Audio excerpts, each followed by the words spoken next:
recording on this computer, Okay. and we are 3, 2, 1. Admit all. Happy Sunday, everyone. Make Phil co-host again. You might regret that. You are co-host again. Maybe one night I'm going to give it to someone else. Sure. But until tonight, you are co-host again. Oh, okay. Rock on. So, good evening, everybody. Happy Sunday. Thank you so much for joining us here. We will make this the best hour of your day. Yeah, subject to terms and conditions.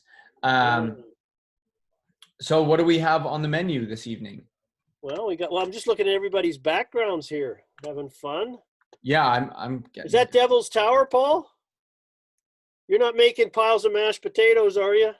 You haven't got a sunburn on one side of your face? For those of you who watched Close Encounters of the Third Kind, Jordan, that was a movie that came out in the... Oh, was it? I think I have it on VHS, but I might have left it on your VHS shelf. And then Steve's on the Baron Coso. Yeah, it's good. Anyway, what are we talking about tonight? Let's share some screen and get moving.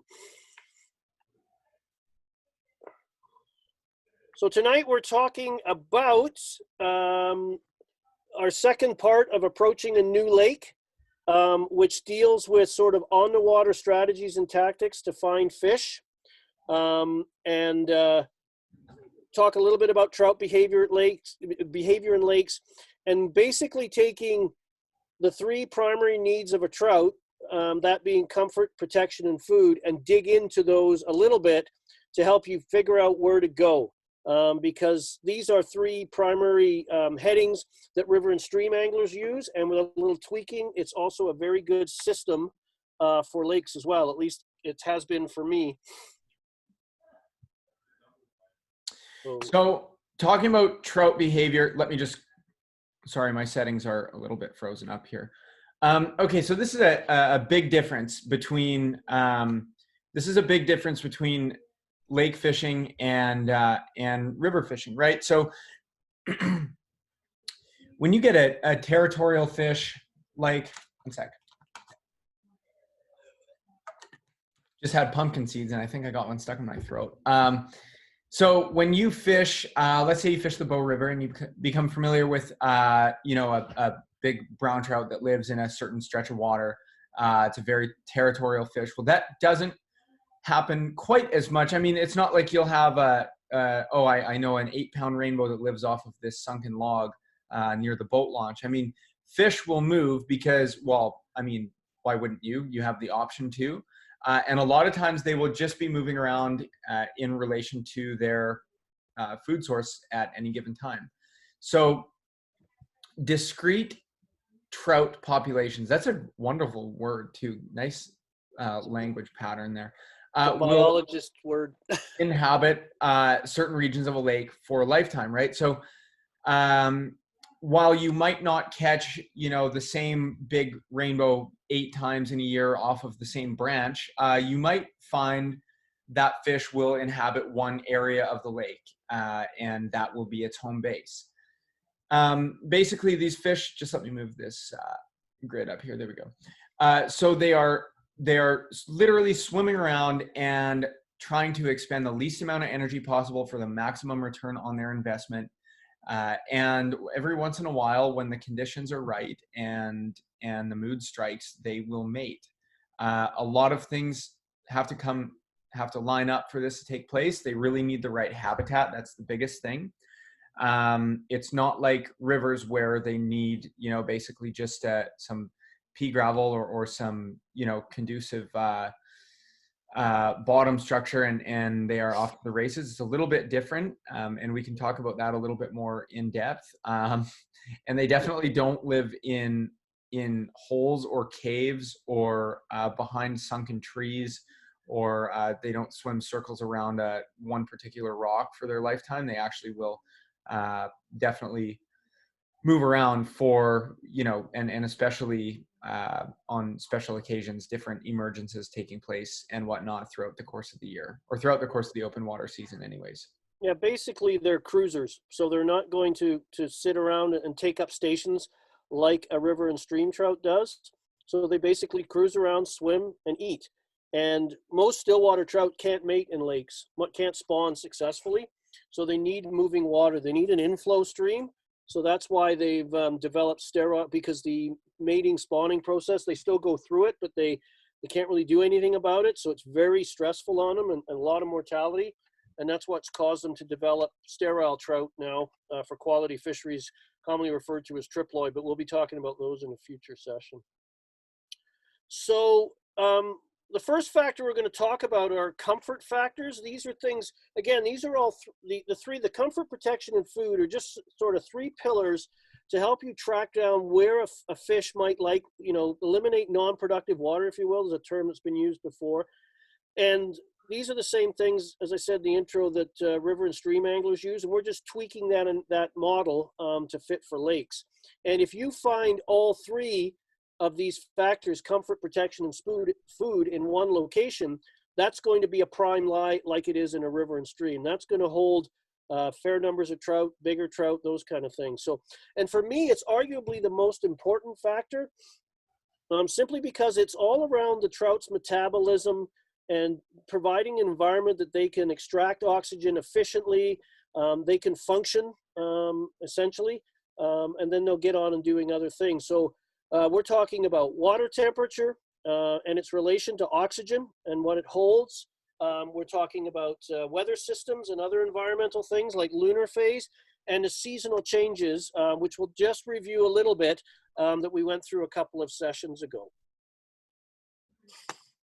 So water temperature, this is one of the very first things that I look for. When I get on a lake and I get my sounder in the water, one of the first things that I want to see, other than the fact that it's working, is I want to see the water temperature. So we are dealing with a cold-blooded animal, right? So their metabolic, basically how much they're going to be eating is largely governed by how cold or how warm the water is. And there's definitely sweet spots in there.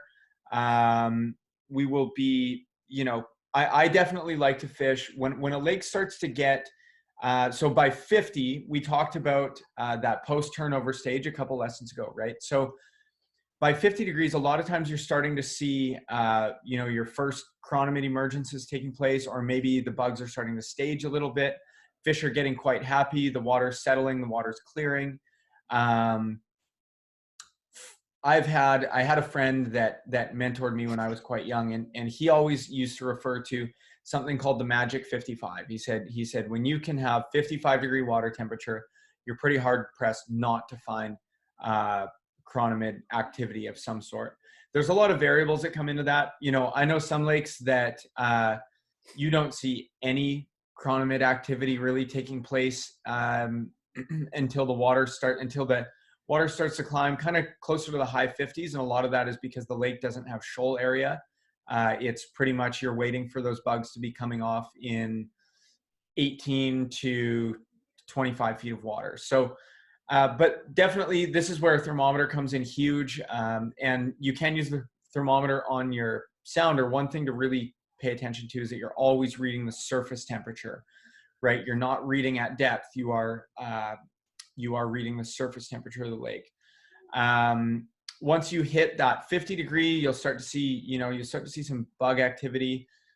It'll start to climb. And most lakes will crest out kind of in the mid 60s. And then doesn't mean that everything's over, but getting into, teetering towards 70 degrees, we're getting pretty warm. But there are always exceptions to this rule. And there's some lakes, like people who fish in British Columbia know that Tunqua Lake, that is like a maximum of probably 17 feet in depth, pretty big lake too. Tunqua and Layton, they'll fish great even in 71-degree water temperature. There'll be big bomber chronomids hatching all over the place. But for the most part, if you're fishing, if I see that the water is 60 degrees, I can be very certain I'm going to have a great day of fishing, or at least, that part of the equation is in my favor. It doesn't mean it's always going to be good, but usually in that 55 to 60, 52 to 60, maybe you'll really see some pretty good emergences taking place. And obviously it's cyclical with, chironomids being the first, and then you'll transition into mayflies, damsels, caddis, dragons. Everything has its own little schedule, and it varies from lake to lake too. And elevation and latitude plays a role. Up in where I live in Canada, things are a little later. We're probably a month or so behind Jordan's latitude, right? So, I see a question from Rob there. Is there a depth you prefer to read the temperature at? Obviously the surface for me with the sounder, but probably late spring when things are starting to warm up. Then I'm going to start maybe exploring deeper water.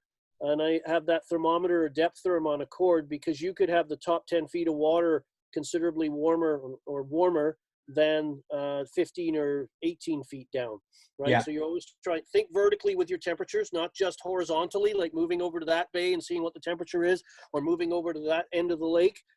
Think vertically too sometimes, particularly when you get off drop-offs or start sliding into deep water, to probe that, because a sounder is only going to give you surface temperature. Yeah, and it can be deceiving when it's super hot out.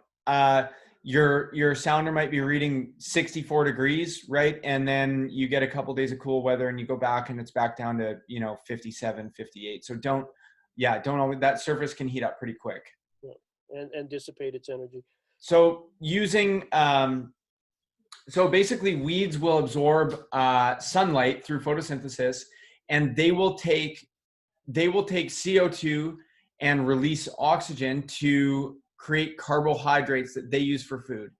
Again, beautifully language, but I really love showing up at a lake and seeing that it has good weed growth. Today I went to a new lake and I look in the water and it's just, the weed growth is absolutely amazing. It's great. It harbors, I pulled some big darner dragons out of it.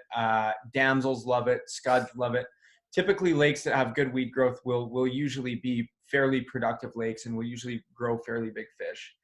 The other thing is that trout they can kind of leverage the way that these weed beds work, because they can dart in and out of little pockets and whatnot, especially when they're in a big time feed, without putting themselves at much of a risk. And they definitely are, the place where they're going to go for the most abundant, the most prolific food sources in the whole lake are going to be residing around, because just like fish, these bugs and invertebrates will use the weeds for cover.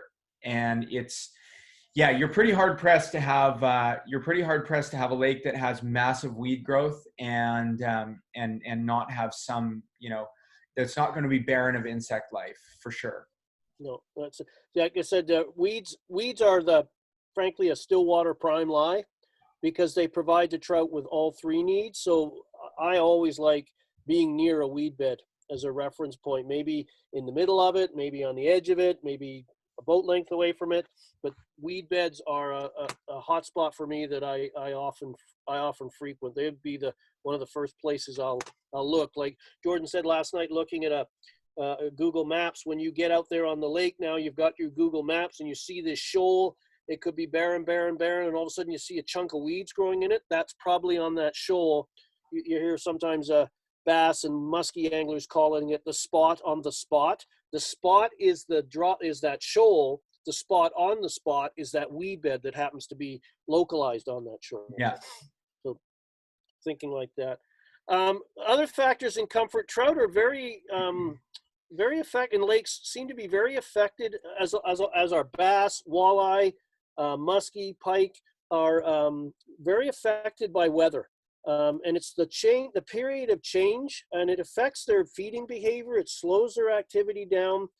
And it's, they seem to sense it when it's approaching, and the fishing will often pick up as though they're stocking up for the upcoming storm, much like, approaching hurricane, everybody's stocking up and everything. Maybe a bad analogy, but, and then they got to ride out the change, right? And their activity either reduces or ceases sometimes until everything stabilizes. So there's long been conjecture about, what are the factors, and I've done tons of study on this, personal and online, and asking biologists, and nobody seems to say for sure. There's a large belief that the changing barometric pressure has an influence on a trout swim bladder.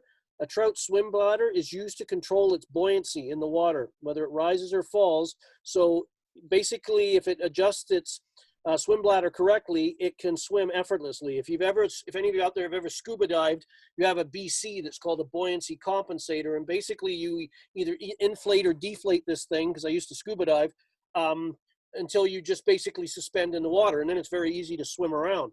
But also if that, to me, I also look at the effect of water pressure. If air pressure on the surface of the water is going to affect the swim bladder, I often wonder if you catch a trout on the edge of a shoal in 8 feet of water and it scoots off when you hook it into 25 feet of water to fight, that's got to really screw it up, you would think, with the changing pressure, because at 33 feet, the atmosphere, the pressure on us doubles, right? So there's lots of factors. This is stuff we'll probably never know. But when a system comes through, the barometer typically drops or changes. Light levels change because there's often associated weather with clouds. Water temperature can cool, especially if a cold front moves in. They all play a role, and I call it the snow globe effect, that when these systems come in, it's like Mother Nature took the trout's world, which is the snow globe, and gave it a vicious shake, and it totally unsettles them. And it's that period of change that puts them off. So in my experience, if that's happening, if you get to your favorite lake and you're trying to find these trout and a system's rolling in, you're going to have to, a lot of times they'll slide off into deep water to wait it out. I don't know if the effects are lessened out there, or that's their, their pouting room, or their room they go to wait all this stuff out, and things slow down. So you've got to fish slow, a lot of times under an indicator, be patient. And if that doesn't work, you always good old attractor technique. So if we look at this, this is a diagram of a cold front, and fronts are always named by the air that's advancing. So the colder, denser air is going to push under this warmer air in front of it. And right where the front occurs, that's on a weather map, these three little triangles or pyramids or whatever you want to call them. That's what it indicates there. And it starts to push up, and air cools and condenses and forms clouds. So you'll get squall lines that form right in here. So typically, if you were sitting on your favorite lake and this is advancing to you, you might be experiencing steady fishing. And then all of a sudden, the fishing really starts to pick up. People are catching everywhere on everything, it seems. And it's like the fish have just thrown caution to the wind because they sense the change is coming. And then the front passes, and I was on a lake in Manitoba a number of years ago, and the winds were really strong. And we eventually ventured out and fished from shore because it wasn't safe to boat. And the fishing was outstanding till about 3 o'clock. And that's when the weather had predicted it was going to change. And it gave you the impression things were good because it was kind of overcast. It wasn't nice. It wasn't a nice day. The clouds started to part and clear. It was about 2:33 in the afternoon, and everybody was catching fish. And then all of a sudden, the light switch got flipped, and the lake turned off. Nobody was catching anything. And that's typically, you've gone from steady to really good. That front passes, and things, that transition, getting used to the new change, the new normal, to coin a common phrase today. Fishing is pretty poor for a day or two until things stabilize, and then they start to get more active again. So trout in lakes are really affected, and fish in lakes in general are really affected by frontal passage. And this can just help you figure out, again, fish slow, and generally I go slide off the edge of drop-offs, fish deeper waters where it seems the trout may retreat there to get out of the influence of these weather changes. Well said. Today I had weather out there yin yang. Like every season you've ever had was graced upon us in 5-minute intervals. And the fishing, did the fishing go up and down, Jordan? Oh yeah, 100%. When you'd get that big low pressure move out, you wouldn't, it wasn't just like they stopped biting, like you wouldn't see them on the sounder, nothing. And then things would stabilize a little bit, and sure enough, they'd be back on the shoal, they'd be eating. Yeah. And another one that is another one we'll probably never totally understand is lunar phase.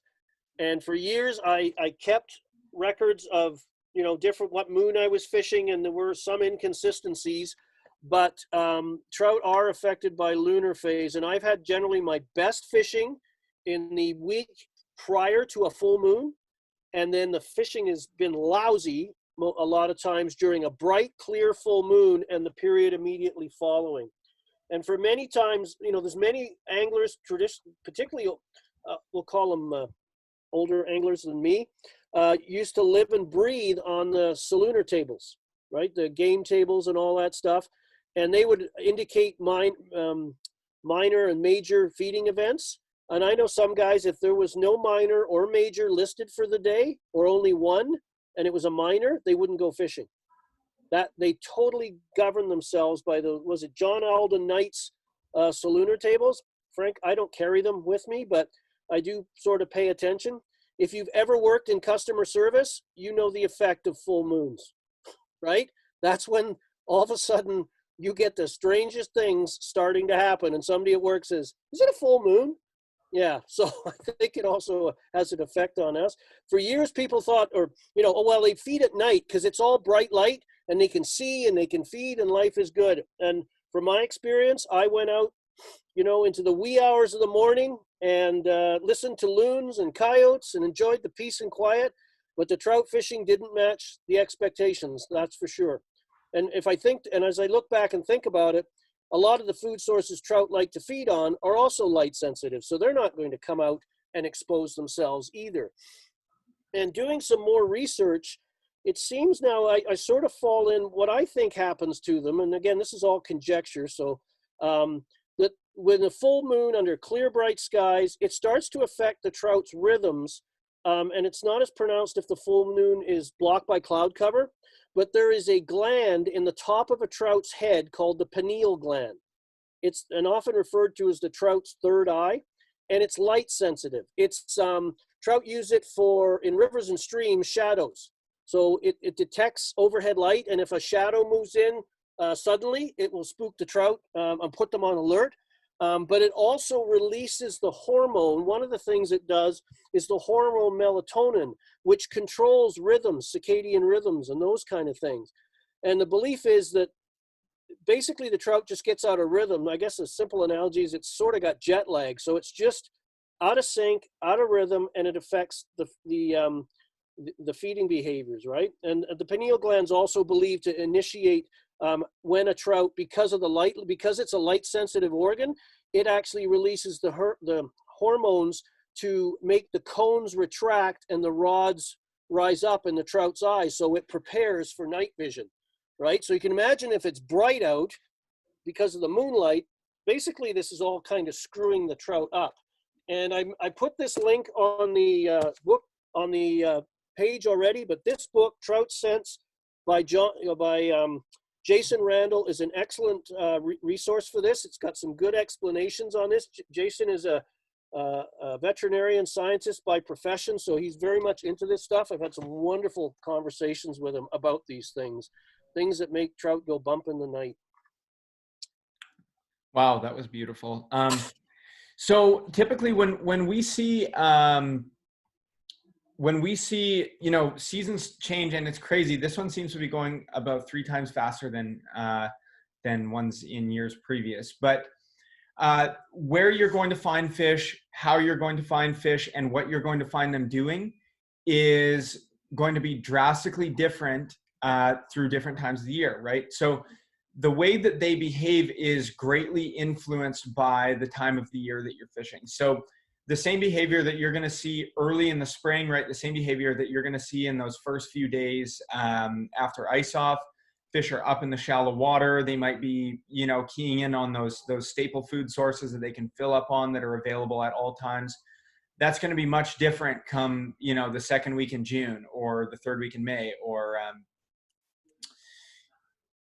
basically as the season transitions and as new food sources become available, their behavior will be completely different. Fish, at ice off typically are not looking up at the surface, but come the 1st of July, maybe in the same lake, all they're doing is waiting for the last couple hours, that witching hour before it gets dark, and that's when they get their big feed. First thing in the spring, obviously you're going to find fish in very shallow water. So the reason that they're in shallow water, not just because that's where there's a plethora of things for them to eat, but that's often where that oxygenated, that nice water is for them, right? And that's going to change. That's going to change obviously as things warm up and the turnover process begins. The reason why you find slow fishing during turnover for the most part is that fish are quite unhappy. There's oxygen poor water dispersed throughout the whole entire water column. They're not really in feeding mode. They're basically hunkered down. They're kind of sulking. And they just kind of lay low. And sometimes that turnover period it can be 3 days, it can be 5 days, it can be 10 days. A lot of it depends on, how much wind is the lake getting, where's the lake situated. And as soon as that finishes, fish will start to perk up and they'll get really happy when they've got nice, clean, clear water and some brand new insect hatches after coming off of a few days of really being down and out. Things start to look pretty good for them. And then the same thing happens too. So you'll kind of get that the feed will typically peak, right? And it'll bottom out a little bit. And that just happens when a lot of those emergencies kind of dry up, water starts to get too warm. And again, this is not for every lake, because I know lakes that fish great in August when nothing else is fishing. But for the most part, a lot of these lakes, they'll have a really great climb. They'll kind of crest, they'll settle down for a bit. And then that feed, they'll get really heavy on that feed once you see that water dipping into the 40s. That is the onset of winter. Basically, that's like, hey, it's time to load up for the winter. It's time to load up the truck because I know instinctively that I'm not going to be able to eat. And I think humans, I do that. I mean, I definitely eat much more in the fall. But it's just, it's very instinctual, but they will load up big time. And again, you'll find them in a lot of the same places that you'll find them in the early spring in the pre-turnover. You'll also find them in the late fall, up in that shallow water. And a lot of times it's not like the springtime where you'll get, a chironomid hatch where they'll feed from 9:30 in the morning until 5:30 p.m. A lot of times you're getting more sporadic, very, very intense feeding periods. And you might only have a few of them during the day, but if you can capitalize on them, you can have some really great fishing in the late fall. How was that, Phil? I loved it. I laughed, I cried. It became a part of me. All right. There are lakes that are both have some stream access to them and are spring fed. They don't occur all over the place, but these two, they are important places that trout will hang out because they provide cool oxygenated water, particularly in the summer months. And also food will come in. Inflow streams will often bring food in with them. And it can be river and stream based stuff. You can have stoneflies drifting out in the river. They are usually, 99% of the time, those are a river-borne bug and don't occur in lakes. And the trout are always attracted to current because it's in their DNA, and it also provides those trout at certain times of the year. If you're a rainbow trout in the spring, if you're a brown trout or a brookie in the fall, you would go there to try and spawn. And on some, you see this a lot on reservoirs where they have, backed up a river to create an impoundment, usually for irrigation, and there's still the stream coming in. And a lake that pops into my mind is Sheridan Lake, a private lake in Idaho, where it's got a nice, cool stream coming in. And there's the old creek bed is still meandering out in the inflow, in the inlet bay. And if you remember, we talked about how lakes work, that when water is of differing temperature, it will not mix. So you have this cool, well-oxygenated water coming in, and it actually lies low and hugs the bottom and will follow that old stream channel for a way out there until it eventually becomes the same temperature as the rest of the lake, and then it sort of just dissipates into the rest of the lake water. So trout, particularly in the spring, late spring into the summer months, they will start to, associate with those areas and stick with those cool flows. So they're a great place to find trout because they're going to be going there primarily for the cool oxygenated water that they provide. Now, sometimes you can't see this stuff.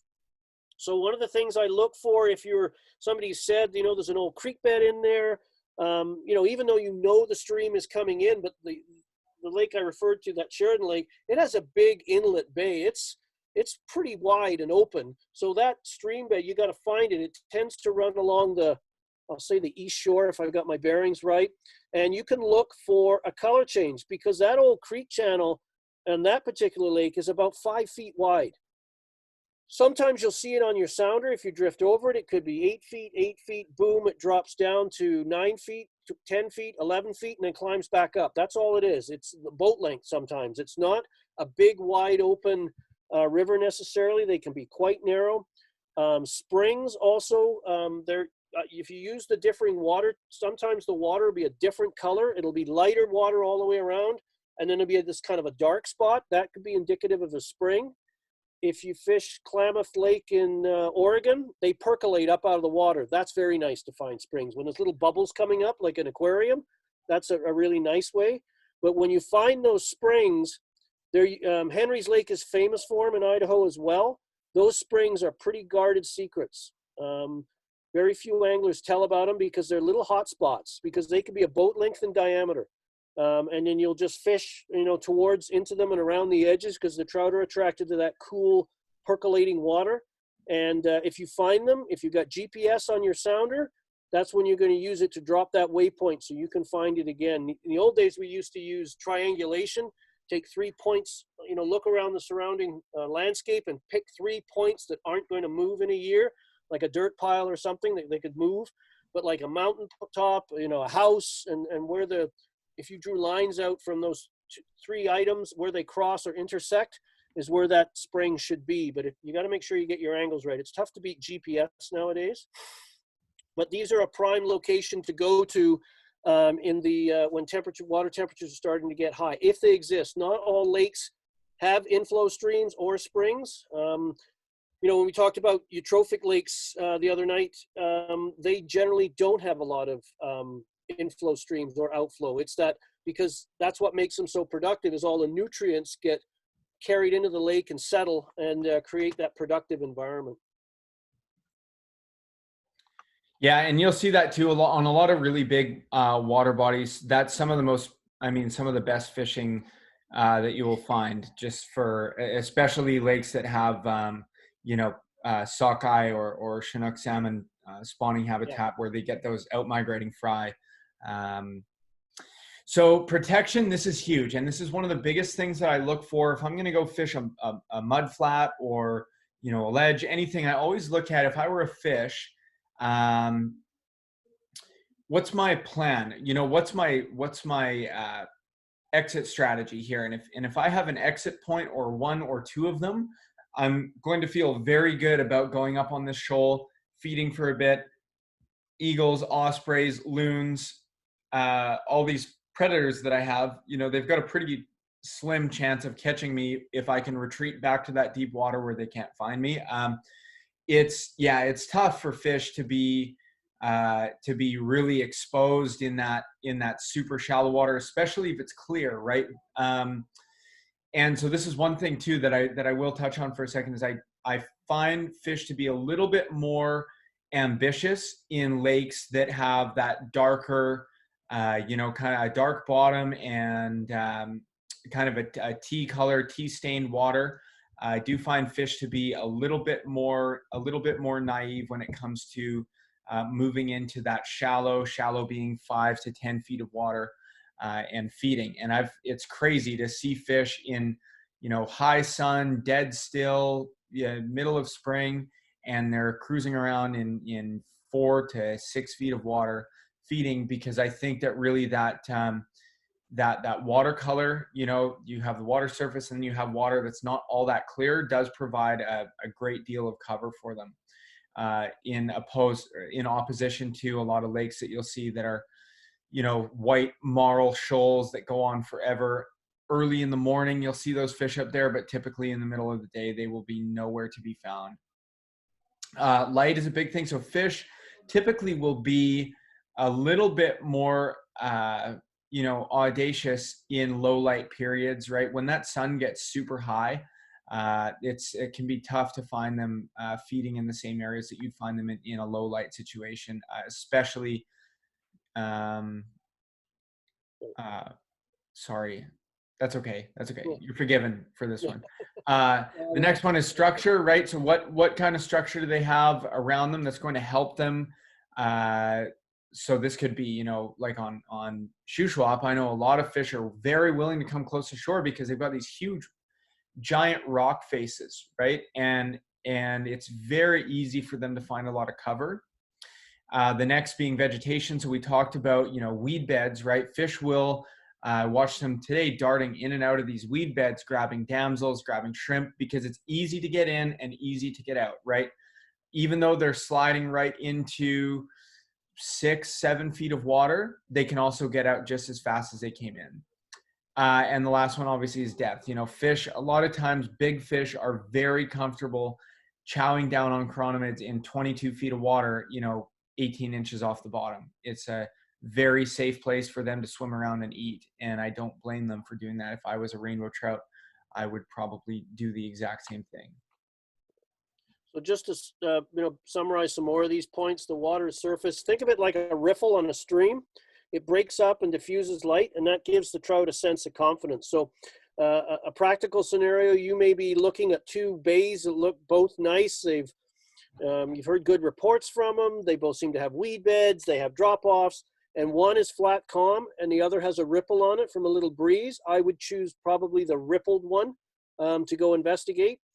Because I believe the trout would be more inclined to come in and feed under the protection of that diffused light. And algae blooms also provide cover as well. Most people look at an algae bloom on a lake, and it typically happens late spring through summer.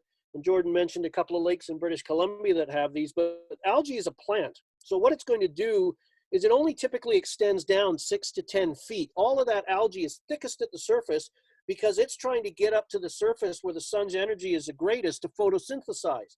So the deeper it gets down, the less healthy it is to be that plant.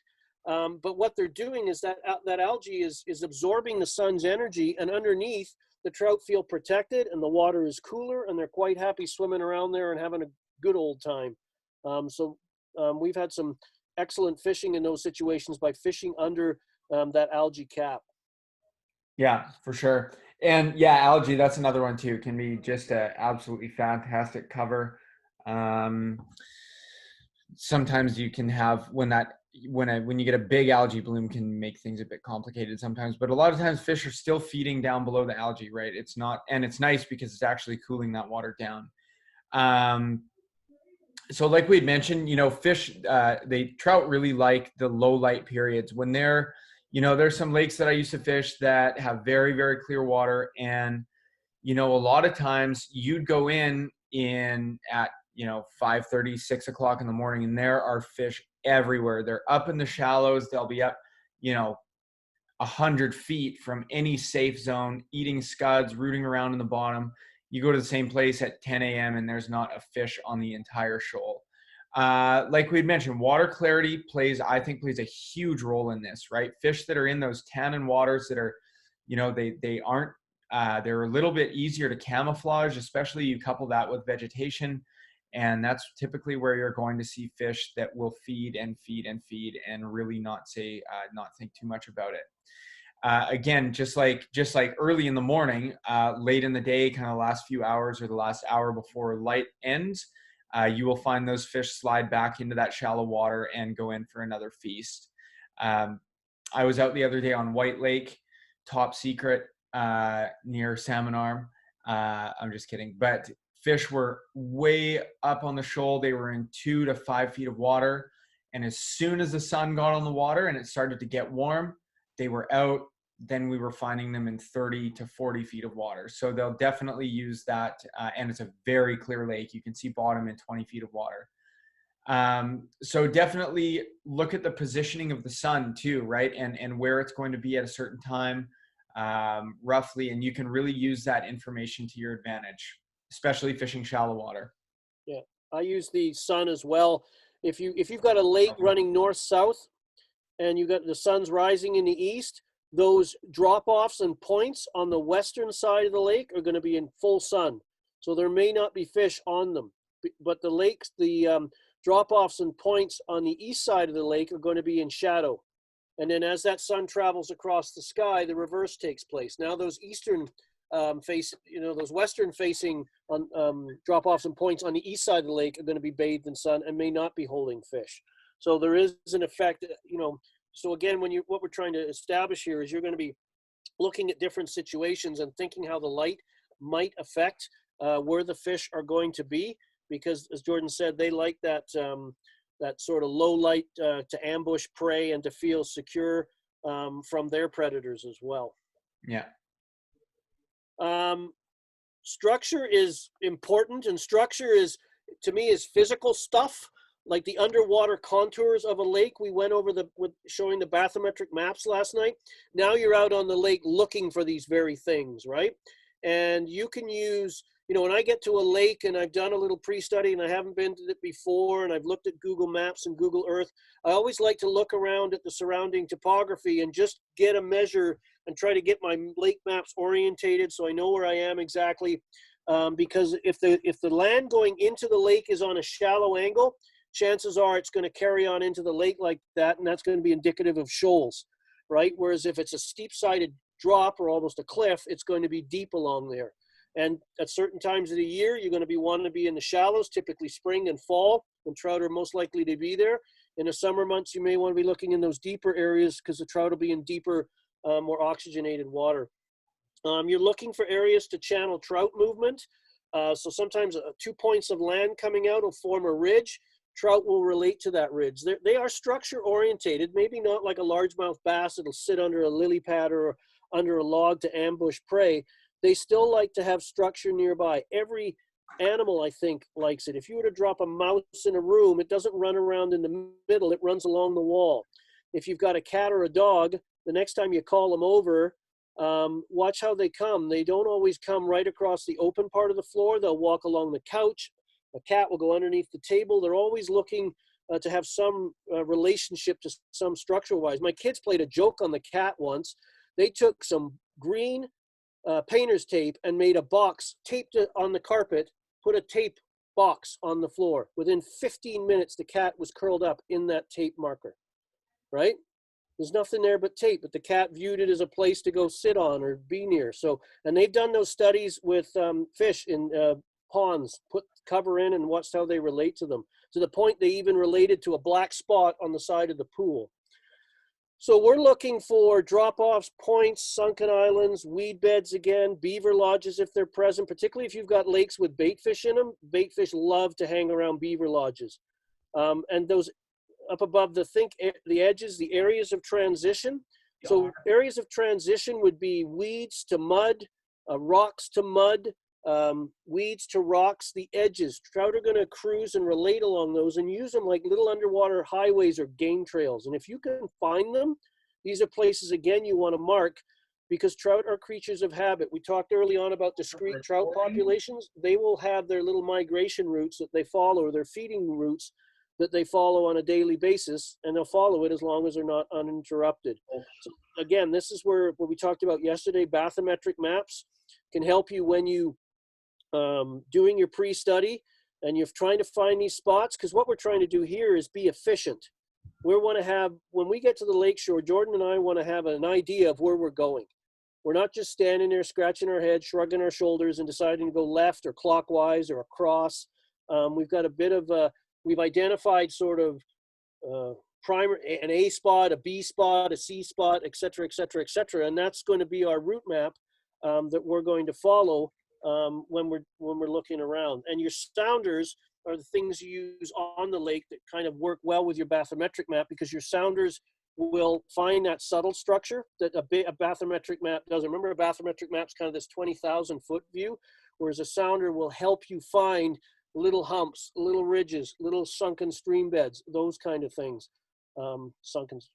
So a sounder is a very important tool, and this is probably a subject we could do a whole 21 days on as well, because it's as fly fishers go, we are usually the last to adopt this kind of stuff. When sounders first started coming out, it was something you hid in your boat.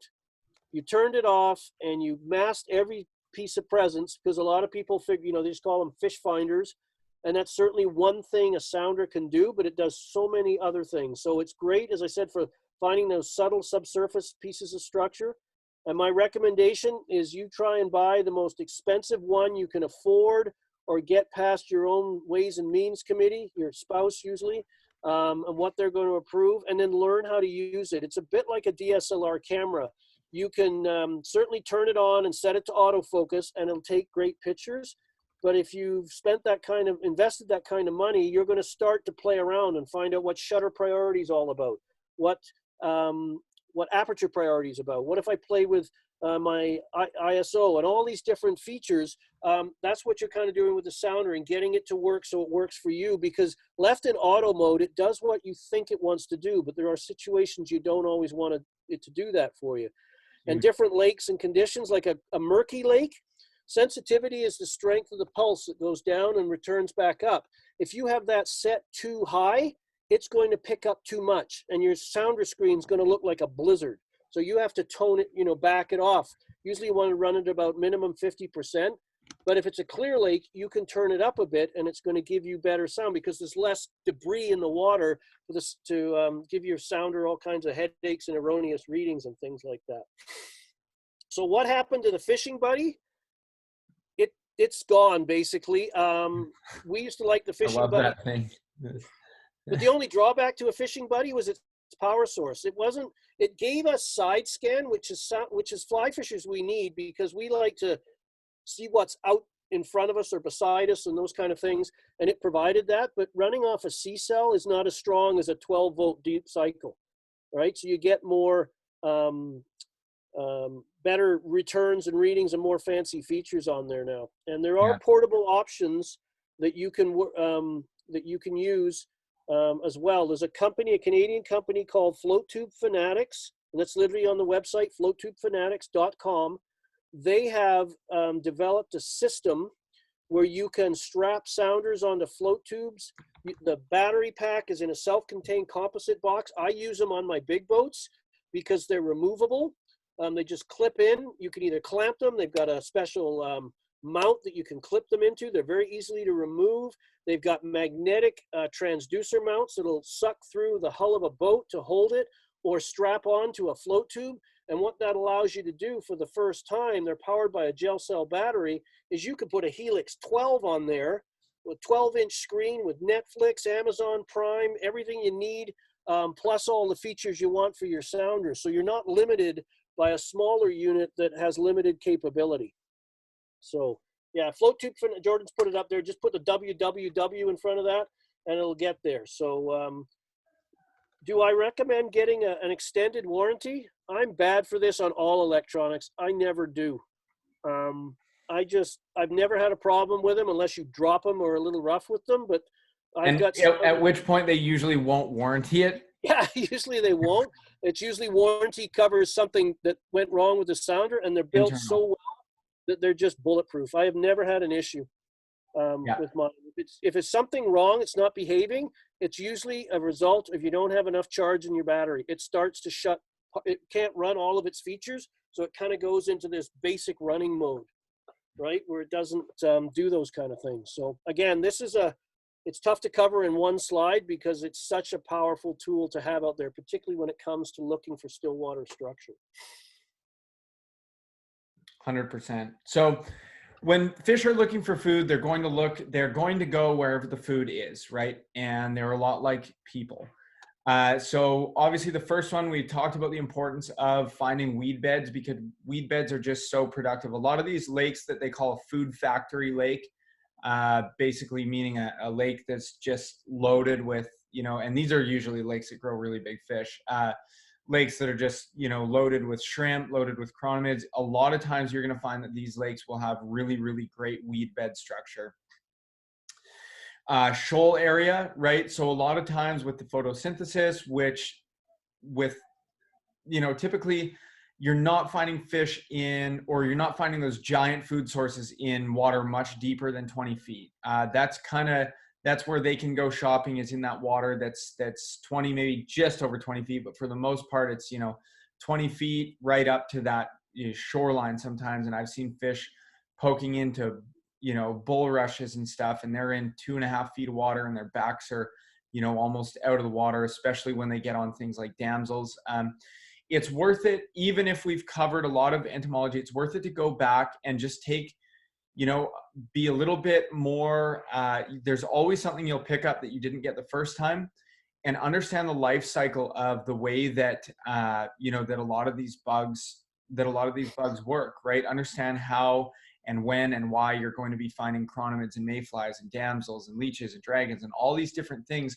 The more you understand the bug, the more you're going to understand the fish and their behavior when they're looking for that certain food source. And lastly, like this morning, for example, I woke up and heard it was absolutely thumping rain outside, and I thought, we might have some good mayfly fishing today. Love dark, drizzly days. And sure enough, we had a stellar mayfly hatch. And use your throat pump. You don't have to pump every fish, especially if I pump 2 fish in a row and the fishing's good and they've got the exact same bug in them, I'll pretty much chalk it up to that's what they're eating. But the use of that throat pump is really fantastic. It is the number one. It's the best way to see exactly what's taking place, real time. And to see the lifelike qualities of many food sources, because as I think we talked about this in a previous session, but if in the old days we used to bonk the odd fish and then we'd have to dissect it, and we certainly could tell what they were eating, what the ratios from one food source was to another, but where it really affected was the color of the fish, the color of the food source, because once the stomach acids started acting on the food sources, all that lifelike properties went out of the bugs, particularly mayflies, caddis, and chironomids that use gases to help their emergence, swims, and final transformation. All that silvery shine was gone. So we didn't really see that very much until we started using throat pumps more and more. And again, throat pumps will tell you what they're on, what if they're actively feeding, because you can pump something out of a fish and everything's dead. That usually means it hasn't fed in a while, maybe a couple hours or so or longer. Whereas if everything's wiggling like mad and starting to hatch all over the place, those fish are actively feeding right now. And if you match that bug, both in fly pattern and presentation, you should catch fish. And it'll also tell you, once you, again, understanding the life cycles where things live, tells you what depth they're at. So if you've got a sample with scuds and bloodworm and chironomid pupa, that's stuff that lives or usually is hanging out near the bottom.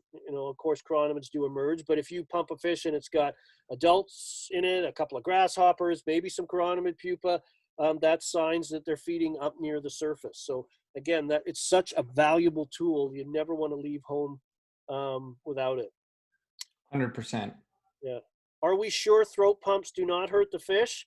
As Jordan mentioned, you want to get the ones that have the nice smooth beveled tubes.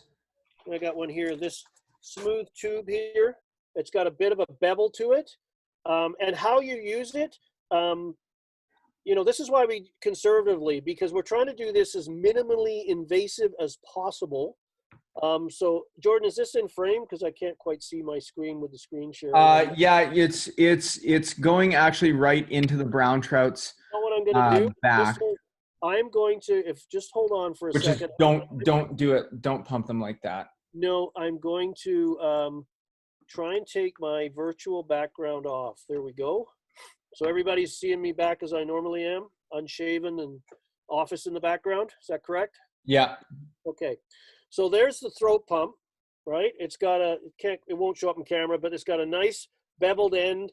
You only want to pump fish. The instructions say 12 inches or long or bigger.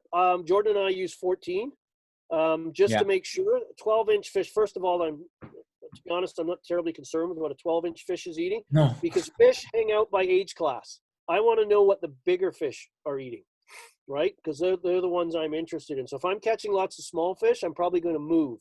because I'm sitting in the nursery, right? So I need to get out of there. So when you take this thing, you're going to put it in the water beside the boat or your pontoon boat or float tube and squirt it a couple times like this, get water in and out of it, but make sure this bulb is empty. So it's lubricated, wet, inside and out, and that actually makes it pass down the trout's throat a little better. And then as you slide this down, I'm going to depress the bulb with my thumb by squeezing it like this, and then that's going to go down the trout's throat. And when the longitudinal muscles of the esophagus, as soon as it touches it, they want to grab it and pull it down, right? And what happens is that creates a vacuum, and that the bulb of the pump will stay deflated. There is no water in this bulb. The instructions say put a little water in and fire it down. First of all, I don't like doing that because I think it's harder on the fish. Again, we're trying to be as least, minimally invasive as possible. We're trying not to hurt the fish. And also you're going to, by flushing that water in there, you're going to potentially flush the sample you want to get back into the stomach.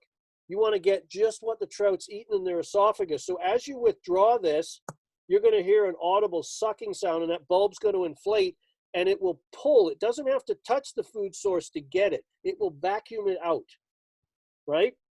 So that's how we use it.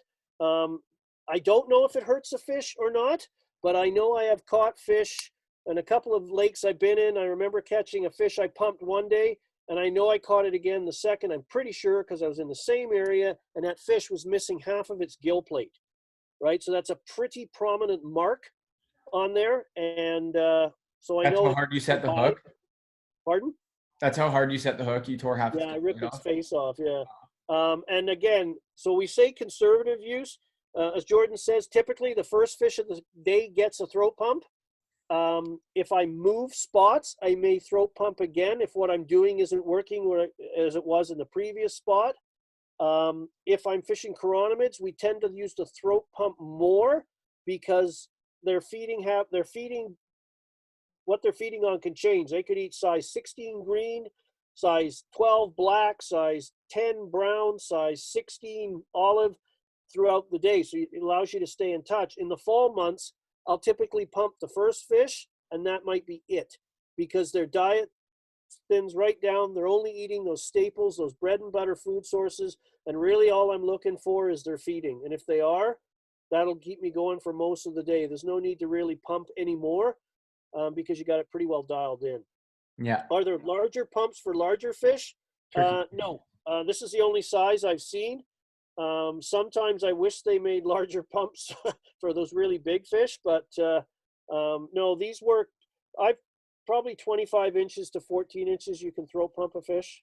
The other issue is it's not so much on larger fish, it's not so much the diameter of the esophagus. It takes so long to get, the fish is so big that half of its mouth, a big brown trout, you're not even going to touch the esophagus until all of that's in the fish's jaws, right? So it's just a distance thing because some of these fish have got some nasty teeth you don't want to get bitten with. So there are limitations for it. So what about is lost from the fish barfing? That happens a lot. I find trout will puke, particularly when they're on big bait, on larger bait fish. Often I have had them vomit. I think we showed that footage of a brown trout puking out some minnows in the Staples entomology class. They often will vomit up larger prey items. I've seen crayfish bits, small minnows come out. All of a sudden you look in your landing net and there's all this dead minnows floating around. That's a trout that's barfed up its lunch. So.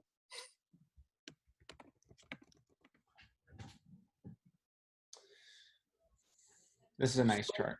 Yeah, so this is just to give you an idea of food, what the hatches are. This is when they're emerging or they're available. So chironomids are the most prolonged hatch of the season. And this chart is primarily Pacific Northwest latitude based in there. So southern latitudes, your hatches are going to start earlier because your lakes come off a little quicker, warms a little sooner. If you're in a high alpine area, things are going to be a lot narrower because the lakes often don't come off until late May, June, or even alpine lakes could be even July before they're open. So chironomids come off first, the most prolonged hatch. This is always the hatch sequence. You won't see dragonflies popping off first. Every lake I've ever gone to, chironomids are first, mayflies, if present, are second, damsels go next, often overlapping mayflies. If caddis are present, they'll hatch, and then your dragonflies. And it's basically from smallest bug to biggest bug. If you notice the size, chironomids are typically the smallest, most delicate. Mayflies are the next biggest thing, damselflies, etc. Your boatmen and backswimmers, they are sexually mature in early spring right after ice off, or in late fall, mid-September on, in my neck of the woods, and that's when they can actually fly and they mate and migrate at that time, although they are present in immature forms right through these months here, right through late May, June, into August and September, and trout can get on the immature ones. Just like in caddisflies, they can eat the larva at any size. This is the hatching, when the actual adults are going to be out and about. And then you've got the leeches, scuds, and forage fish, if present, that are just in the water all the time. Yeah, and fish will, fish are going to revert to those, anything that they can get, anything that they can get their hands on, figuratively speaking, anything that they can get their hands on at any given time is never a bad thing to tie on. It's never a mistake to tie on a leech. It's never a mistake to tie on a scud. It's never a mistake to tie on even an attractor fly like a booby, or, today, as soon as I stopped catching them on chironomids, I put on a blob, unfortunately, and cleaned up for about an hour till I felt bad. Had to go home. Also, before we go, I got a custard in the oven, if you can believe that. I have to share something with everybody because I think that you will really be able to appreciate this. Before we go, I want to recap on, because you're going to be laughing so hard, you're not going to remember what I said. So tonight, basically, we talked about, yesterday was, when you're looking for a new lake, how are you going to start before you even leave your house? And that is some of the most important research that you can do. Let's say you get, one fishing trip a week. Well, you want to make that the best fishing trip you can possibly have. And especially if you're exploring new places, you want to waste as little time possible. You don't want to do what I've done a billion times and drive around for 8 hours, waste a tank of gas, and not find the lake, only to go home and find out your buddy was there and had a great time because he brought his map book with him. Also, how bugs are going to behave, how fish are going to behave in accordance to things like changing light conditions, varying water clarity, depth, how much cover they have, how they can get their hands on fish with it. They're always looking for the greatest return on their energy expenditure, right? So when they are cruising around, what are they going to look for that's going to bring them that return, right? And a lot of times it's mud flats or weed beds, anything that's going to harbor, a multitude of food sources. And then the three primary needs: comfort, right? They need to be able to exit if they can. They need to feel comfortable and not stress in their environment, which goes back to like the question about the osprey dipping down and fishing totally shutting down for a few minutes. They want to be comfortable in their environment. They need cover, they need protection, and they need something to eat, because they like to eat, thankfully. Otherwise, none of us would be having this conversation if they didn't like to eat. So, okay, before we leave, before I take my custard out of the oven, I have to share with you something that I never knew possible. Never seen this before in my entire life. Just one second here. I'm just sharing my, okay. So this is a PT Cruiser towing a full-size boat trailer. This guy backed up all the way. The water was all the way about to the hubcaps, and I don't know how he didn't damage his bumper going in. But in case anybody is wondering, or you're maybe in the market for a new vehicle, or maybe the wife is saying, hey, I know that you've got your eye on this, but I think we should get a PT Cruiser, you can say, that's fine. Let's get that, because I know that I can tow my boat with it.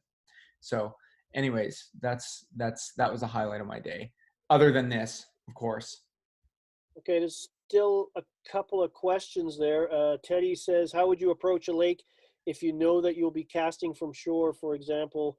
Okay, just shift again. If you hiked into an alpine lake, well, you're gonna, when I fish from shore, you got to fish the shoreline that you can. Sometimes you can only get, you're not able to get all the way around it, so that often limits. But again, I'm going to be looking for the same things. I'm going to be looking, like for a point of land, or if I can see weed beds, I'm going to try and prospect those areas. If there's a creek coming in, and a lot of times creek mouths or creeks coming in are used as access points. So those would be all the same thing. So you're still looking for the same structure, the same places that are going to provide the trout with, oxygen content, so their metabolism functions properly, protection, adjacency to deep water, structure, weed beds, those kind of things, and a place that they can find food, the supermarket. So that's, that's how I typically approach it. I'm going to try and fish those areas as much as I can if, the terrain will allow me to scramble around and get to them. How does this timeline change with high mountain lakes? I'm assuming that's the hatch guide. Typically it's going to be narrower because it's high altitude. Things are not going to become ice free until much later in the spring. Sometimes I think I said sometimes early July. So we've got some high alpine lakes that we get golden trout in. You got a helicopter or hike 10 miles uphill to get into. They're not very productive. Because they just don't have a growing season. They're usually nestled in amongst mountain peaks and things like that, not a lot of muddy bottoms. So, there may be some leeches and some scuds, a lot of terrestrial activity sometimes. Usually the trout are pretty agreeable because they've got a short window to get us. They spend most of their life living under ice in those situations. So with the higher you go in elevation, the shorter the hatch timings generally are. Yeah. Just 100%. because, yeah. Shorter growing season, and a lot of lakes too where you have the ice doesn't go on until December and then it's off by April. If those are productive lakes, those are usually going to grow some nice fish. What pattern is used to imitate immature water boatman? You can just use a smaller boatman pattern. So a mature boatman's probably size 12, 14 maybe. So you could be fishing 16s and 18s. The only thing I'll say about immature boatmen and backswimmers is their wing pads aren't developed. So they usually don't have a dark back. It's kind of modeled. So you don't need to spend a lot of time getting fancy. Even their little oar-like legs are, sometimes I've just tied up. If it was a water boatman, it might be light olive. It might be yellow. It could be tan. There's variations, and a little soft tackle in front of it, and just sort of strip it around. Really simple stuff. Don't overdress it. Maybe if you can, a little glass bead or a little touch of silver to imitate that air bubble they drag around with them to help that way. But I'll be honest, when they get on those really tiny boatmen, it's really frustrating because they're just tough to match. And haven't had much, to be honest, not a lot of luck. Catch the odd fish on them, usually on something else, and find out it's got boatman in it. Yeah. Is there any other questions? Anybody got their hand up or anything? Have we missed anything? Anyone? I would like to say thank you to everybody for joining us on a Sunday night. This is great. Greatly appreciated. I have queued up here. I'm sending out lesson number 14, and you should get it. I don't know how that one, somehow the link, I might have just not inserted the link. So I just sent it out to everyone. And obviously we will have this uploaded for you by the morning. We will throw it into the chat, or we will throw it into the Facebook group.